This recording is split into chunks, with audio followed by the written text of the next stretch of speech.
What I'd like to suggest, there are a number of habits that we need to move away from. I've assembled for your pleasure here 7 deadly sins of speaking. I'm not pretending this is an exhaustive list, but these 7, I think, are pretty large. Habits that we can all fall into. First, gossip. Speaking ill of somebody who's not present. Not a nice habit, and we know perfectly well the person gossiping 5 minutes later will be gossiping about us. Second, judging. We know people who are like this in conversation, and it's very hard to listen to somebody if you know that you're being judged and found wanting at the same time. Third, negativity. You can fall into this. My mother, in the last years of her life, became very, very negative, and it's hard to listen. I remember one day I said to her, "It's October the 1st today," and she said, "I know, isn't it dreadful?" It's hard to listen when somebody's that negative.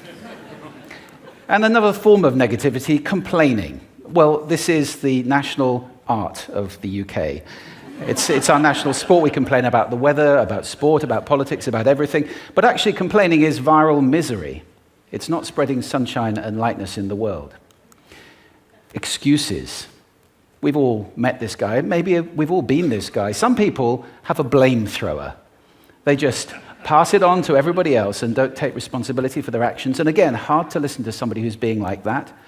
Penultimate, the 6th of the 7, embroidery, exaggeration. It demeans our language, actually, sometimes. For example, if I see something that really is awesome, what do I call it? And then, of course, this exaggeration becomes lying, out-and-out lying, and we don't want to listen to people we know are lying to us. And finally, dogmatism. The confusion of facts with opinions. When those two things get conflated, you're listening into the wind. You know, somebody is bombarding you with their opinions as if they were true. It's difficult to listen to that.